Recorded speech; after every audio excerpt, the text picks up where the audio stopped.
Welcome to The Other Side, Mississippi Today's political podcast. The Other Side lets you hear directly from the most connected players and observers across the spectrum of politics in Mississippi.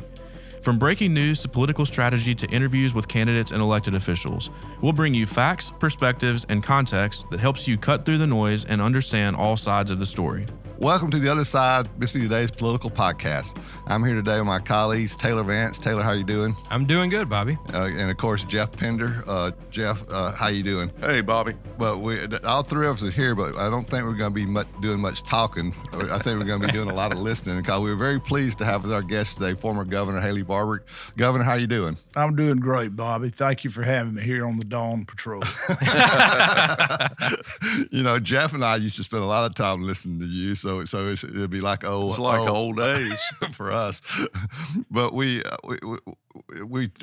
decided it'd be appropriate to have you on for a number of reasons. But we started talking about it during the sort of leading up to what we thought was going to be a very chaotic Democratic convention this year with talk about President Biden stepping down, which he did, and we thought at that time there might be a chaos as different candidates tried to get the Democratic nominations. So sort of the scripted stuff we see nowadays we thought was going to go by the wayside, but it looks like it's not. But still, we thought you'd be appropriate because you were involved in what was one of the last party conventions that was not scripted in a sense, the 76th convention with Ronald Reagan, governor of California, was challenging President Ford, and the Mississippi delegation was right in the middle of it, and you were in the middle of that.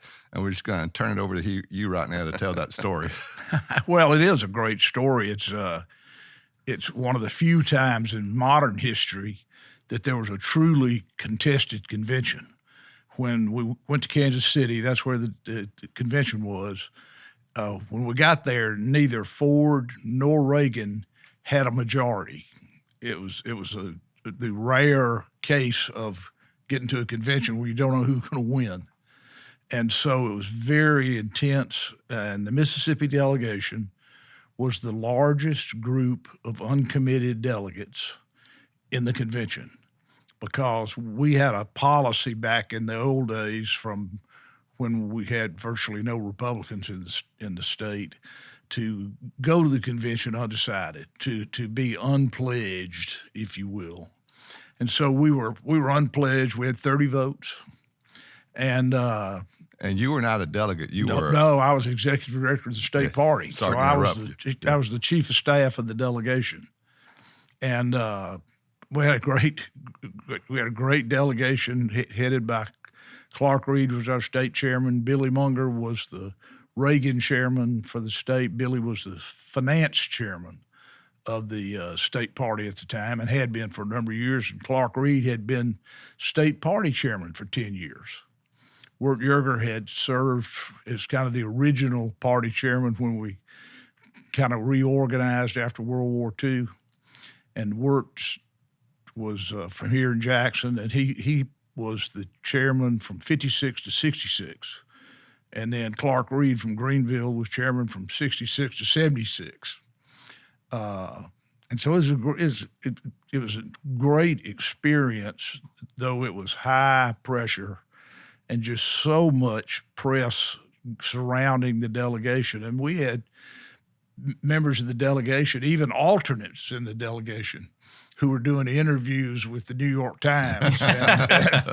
And Reagan sent out a bunch of actors out to our hotel, by the way, was in the suburbs, way away.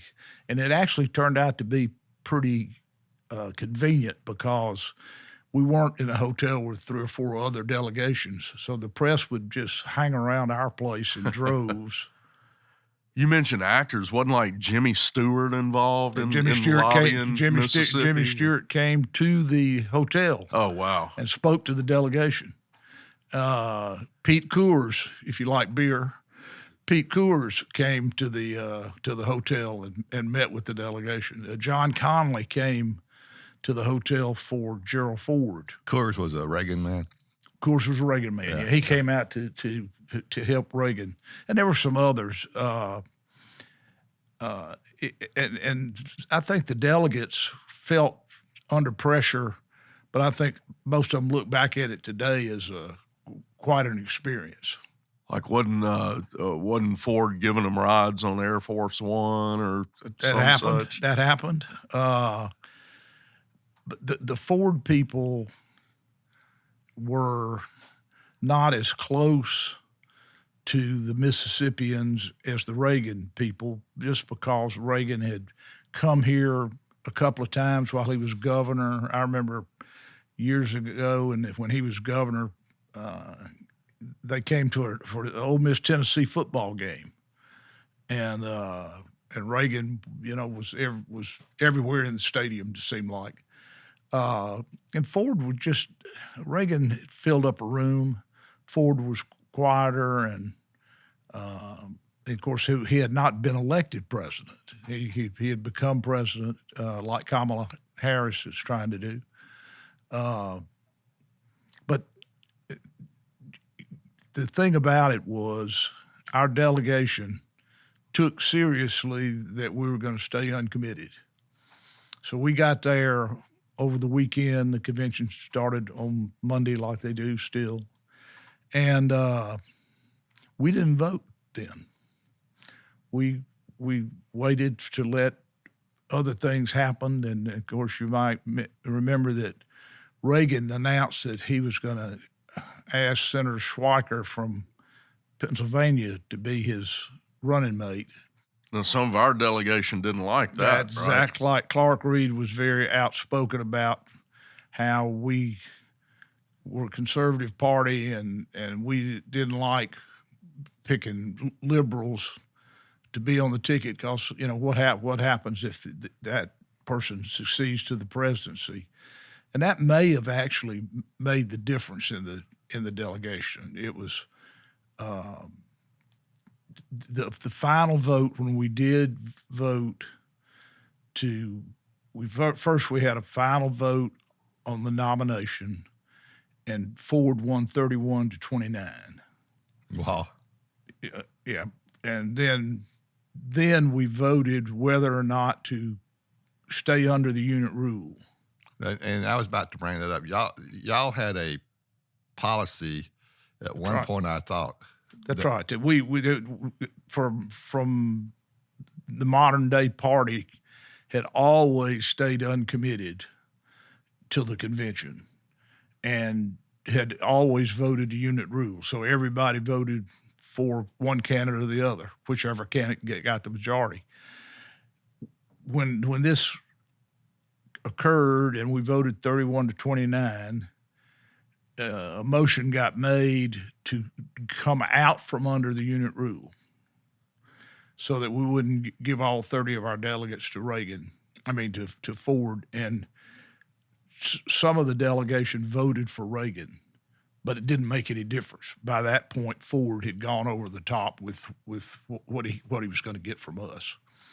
A lot of tension, a lot of, hard feelings. I think Clark Reed and Billy Munger, who had been like allies and hand in glove, I don't know if they ever spoke to each other again. And they were, because Clark had started off very much as a leader for Reagan, and our relationships were more that way. But the Schweiker thing made a couple of people think that they ought to get out from under the unit rule, let everybody vote for how they would, and let Ford win the nomination. And on the other side, on Ford's side, had Rockefeller, did he withdraw at that point? I know that was up in the air or something as well, too, wasn't it? I don't think Rockefeller withdrew. I think just President Ford picked somebody else to be his running mate. Pick Bob Dole, right? Bob Dole. That's right. Yeah. I don't know how much of it is true, Governor. Maybe these things kind of grow over the years and myth, but I always heard a story about when at a key moment the delegation was meeting, and they couldn't find a conference room or whatever, and they had the meetings I guess maybe the hotel lobby or someplace? Actually, it was on the convention floor. Okay. This was maybe the second day, and we needed, well, it wasn't the whole delegation, but there were like 6 or 8 people, representatives from both sides, that wanted to meet and discuss something, and there just wasn't a place. And when you came down out of the stands in the hall, there was a drop-off because there's a place where they play basketball and all that sort of stuff. So you know what it looks like, where it's a rim around and there's 6 or 8 feet or 10 feet of wall there. Well, they had put steps down from that, and every one of the steps they put up on under like not a tent, but a floor held up by stuff. So we met under one of those. We met in the under the steps, and I realized, I was the staff guy. I realized that all these reporters were trying to get up and hear what's going on. Those darn reporters. Those pesky reporters. Yeah, as usual. And so I started making noise. You filibustered the press. I filibustered the press, and finally, I said the Mississippi counties in alphabetical order. Alcorn and Mid-Talla. Did you know them all? I could do all 82 back then. More important, I could do them backwards. So I did it backwards, Yazoo, Yallabusha. And the press started laughing so hard that they couldn't hear for their own laughter. But it was a story that made the press. That's why you remembered it. And it's literally true. And when you're a staffer, you do what you got to do. Yeah. Well, I mean, as chairman of the party during that time, I mean, what was it like for you personally going through that? I mean, I know having the delegates split and arguing and fighting. I mean, I know as the party chairman, sort of a facilitator of discussions, but what was it like for you? Now, of course, I wasn't the party chairman. Oh, I'm sorry. I was the executive director of the party. Clark Reed was the state chairman. That's right, director. And yeah, there was tension. I think one of the things that became very clear, everybody knew I was for Reagan, but everybody thought they could trust me, and which I was proud of and have seen since then, just people who were in the delegation afterwards and sometimes years afterwards, it said that they thought one of the things that was important for us not blowing up was they thought they had somebody they could trust to make the arrangements and be sure everybody was where they were supposed to be, when they were supposed to be, and knew what they were supposed to do. It worked out okay for you. Yeah, well, it did. It did. It's funny. I after '76, I quit being I went to work for Ford and then came back and quit being the executive director and went home to practice law with my family, family law firm in Yazoo City that my grandfather and his brother-in-law started in 1895. Practiced law on the same block since 1895. Still got one of my nephews is still there with a couple of non-family members. One of my older brothers, Wiley, retired last year, and so I went home, and the next thing I knew, I was getting kind of leave of absence from my family to go run this campaign in Georgia and run this campaign, and John Connally hired me to run the South for him, and for the 80 campaign, and of course Reagan won that deal, and Reagan's people asked me to work in the 80 campaign. And then you later went to work. Actually, in 1985, I became political director of the White House. Right. I had worked in the '84 campaign, and I had a great relationship with the Reagan people. With Reagan, Reagan's a very interesting man, but I always said he treated you like you were his peer, even though he knew you weren't his peer. But he was very gracious. I'll never forget.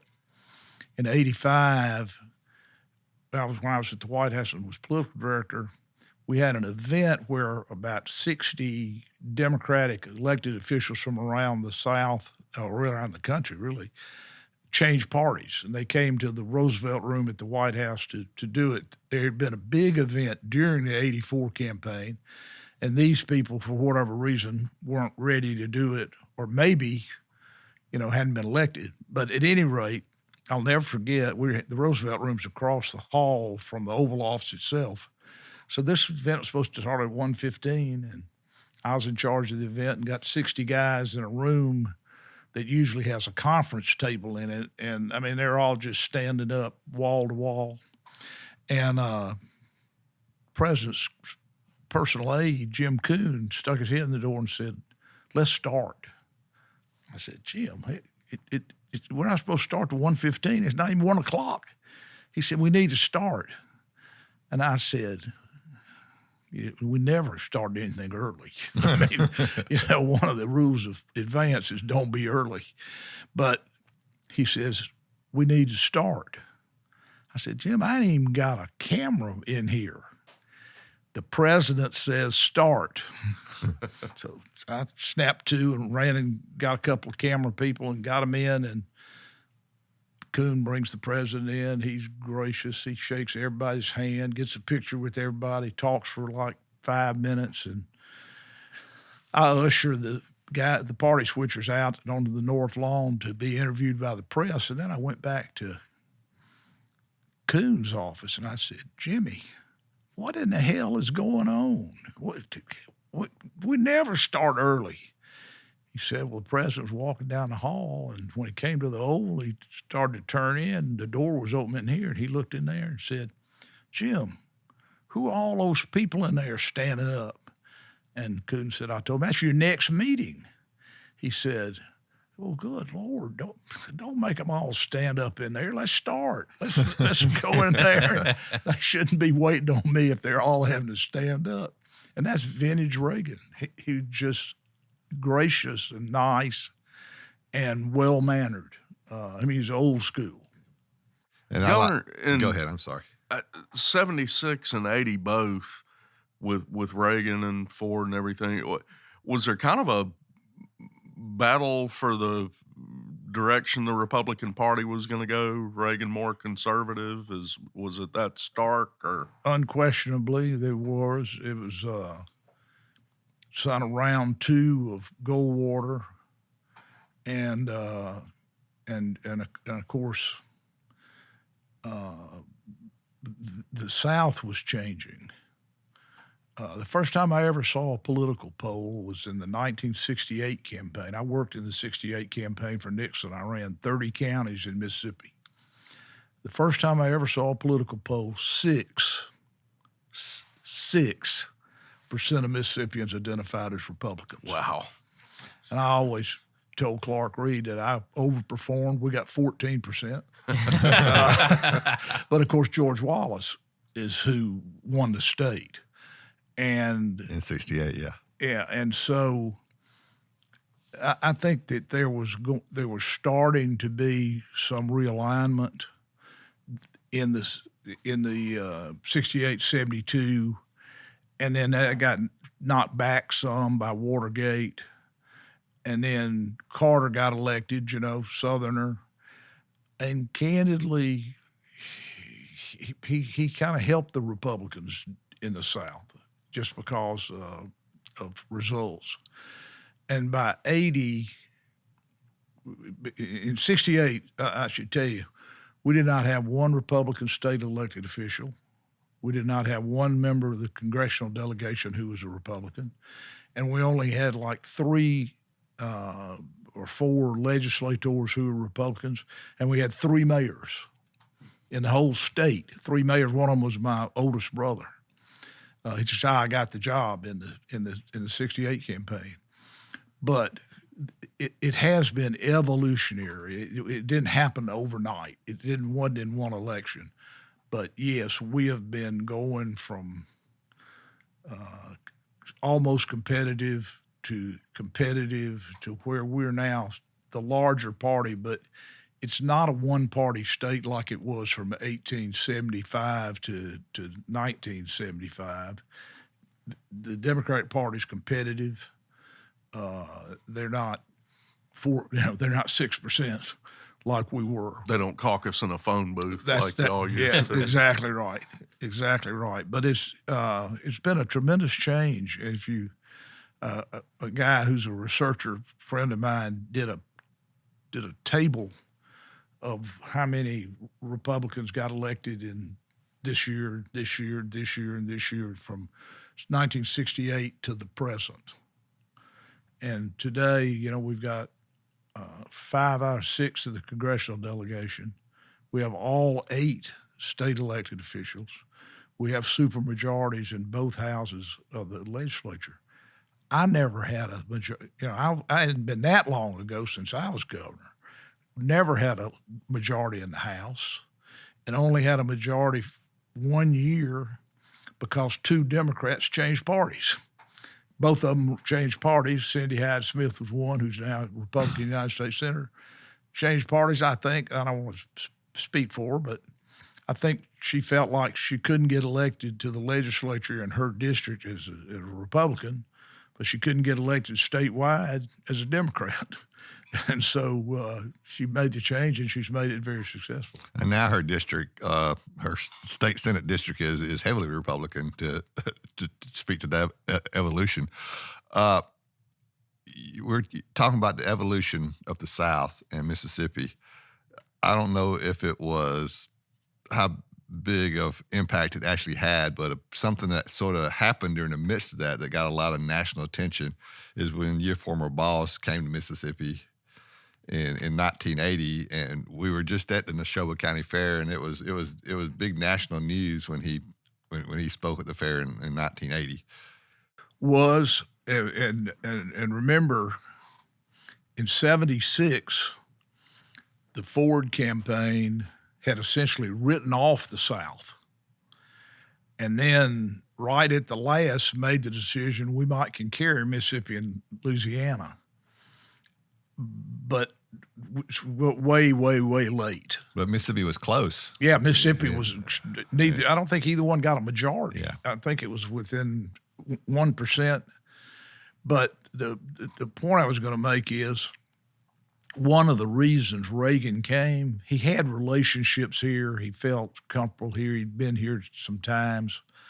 But he wanted to make a statement that we ain't writing off the South, even though we're running against somebody from Georgia. And that was the first statement. It was his first event after the convention. And so it was, sure enough, real, we're making a statement here. And he ended up winning all the South except Georgia. And what do you remember about that day? And just sort of leading up to it, at that particular time, what was your? I was not on the Reagan staff at the time. I had good relationships with them, but I wasn't on staff, so I wasn't with the advanced people or any of that sort of stuff. It was a mob, and for your listeners who've never been to the fair. There's a speaking area that's got a roof on it, but it's open. And then down at one end where the speakers are is just a little podium, and it's not a big deal. It's a big deal for all the people that are standing around watching, but it's not fancy or anything. And my recollection is they actually did something with that podium, that stage, to make it look a little bit bigger and different. Well, I thought he was actually spoke at the grandstand. Did he speak at Founders Square? But maybe that's why. That's why I'm thinking Yeah. it was something bigger. Yeah. But it was for somebody, and I didn't have any position there, so I was just in the crowd. It was bedlam. I mean, it was so many people there. And he was well received. Oh my God! Yeah, I mean, it was like coming home. He was better received than Governor Dukakis was when he spoke there. Yeah. Or you remember John Glenn came? Oh, yeah, I to forgot speak about at that. the fair, and I thought was well received, but it was nothing like the pandemonium. I mean, the Reagan people, it sort of reminds you of Donald Trump events where everybody's hooping and hollering. Yeah. Now we were just chatting before we started recording, and you told us, I think, was a pretty funny story about a little bit of a Yazoo County connection to Ronald Reagan speaking. Do you mind telling that? Well, it's I wish I could remember his name. It's been a few years ago when he came to the fair, like 42 or 44. Sure. There was a man who in Yazoo County, my home county, who made and gave away as special gifts rocking chairs. And so, unknown to the Reagans, but his team knew about it, but the Reagans hadn't been told. The man had made this rocking chair for Reagan. And so after he spoke, and the guy came out and brought the chair, and he was a fairly well-known person at the time. I think he's still living. Yeah, Greg Harkins, I think is his name. Maybe so. Yeah. Yeah. And his so they put the chair out, and Reagan, being an actor, he just goes over and plops down on the chair and starts laughing. And Nancy goes and sits in his lap. and I've got this fabulous photograph of him. But that was one of the big hits of the appearance because it was so normal, and and having been around them a lot at the White House, I mean, they were lovers.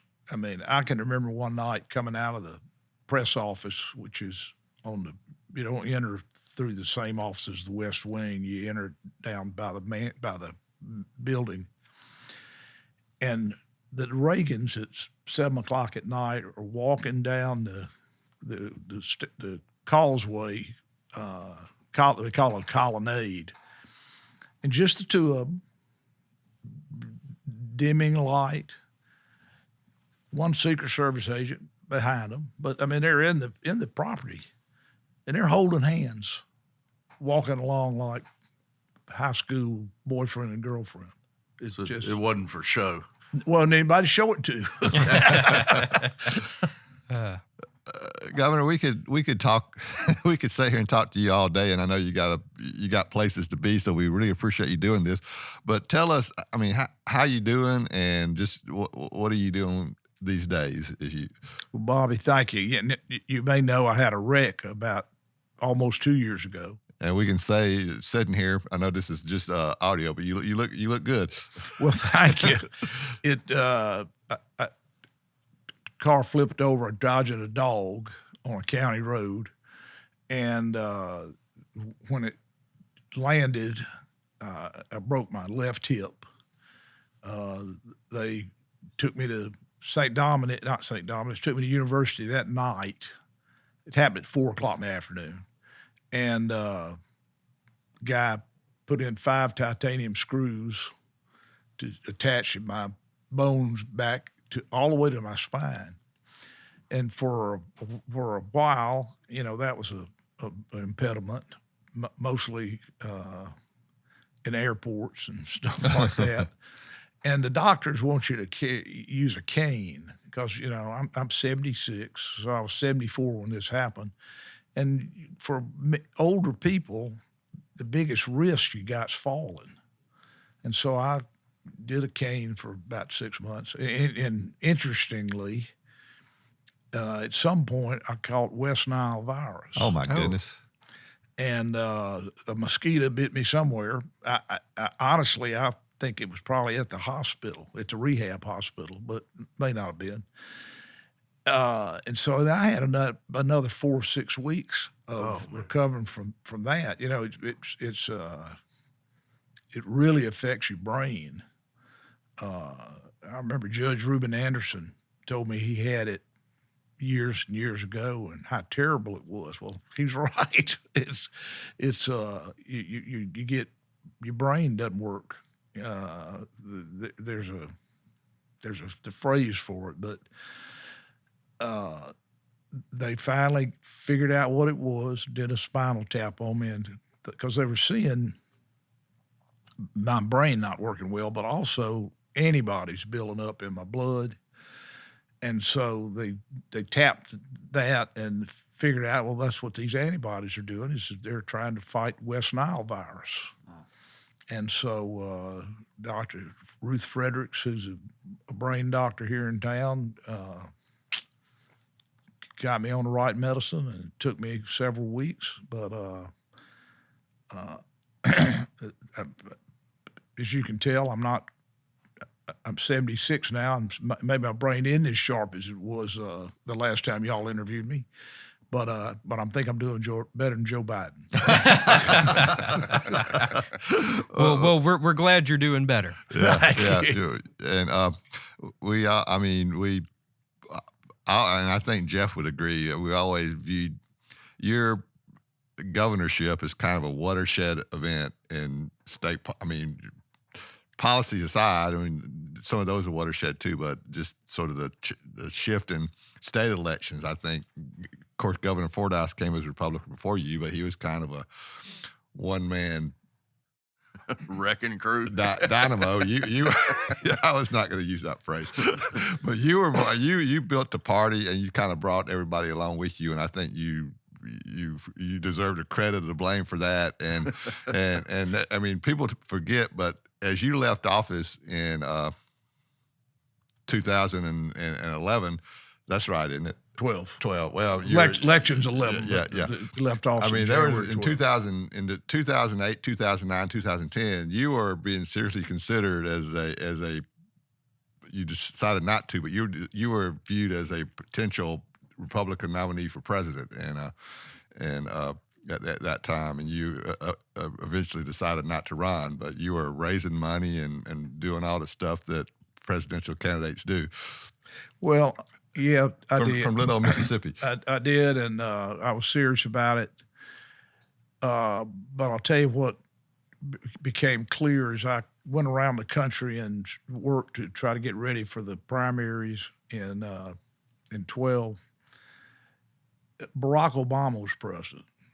And it became clear to me that the liberal media elite were not going to let a guy with my accent from down south, conservative, Christian, Republican, they weren't going to let him beat the first black president.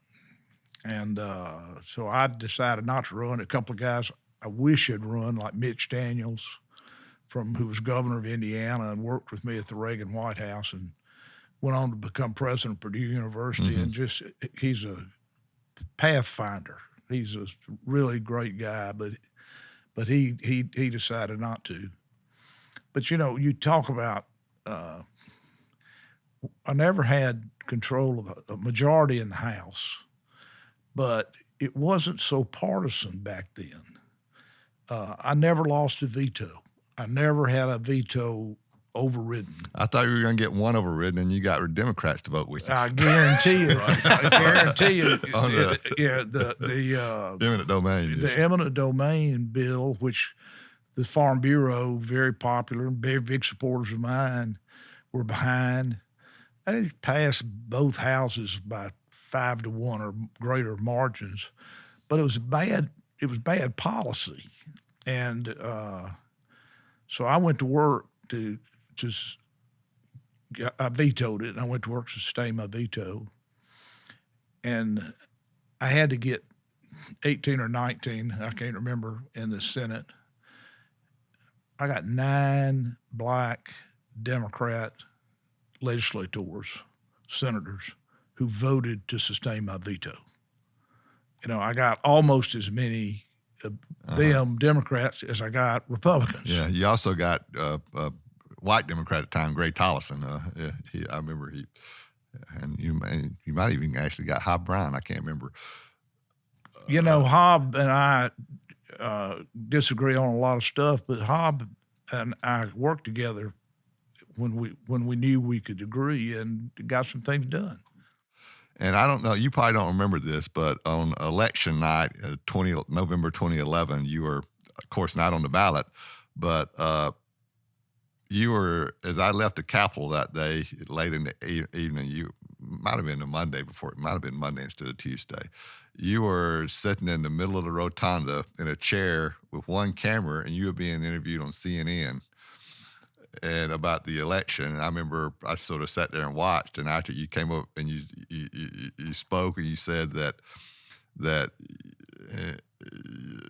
you thought the Republicans were going to win the Senate in that 2011 election, and that you felt that and actually you said something that I hadn't heard before. You said that, and I think Senator Tollison's going to change parties. All those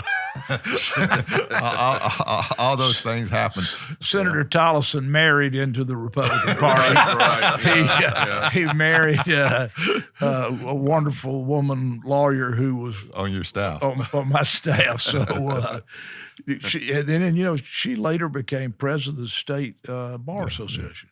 She's really, really talented.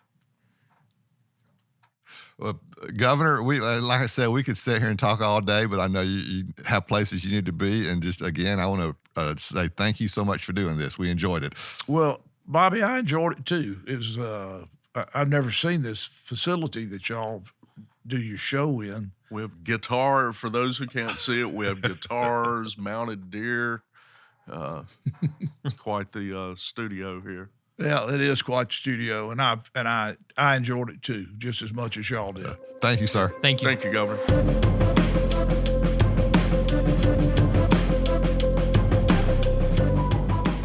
As we cover the biggest political stories in the state, you don't want to miss an episode of The Other Side.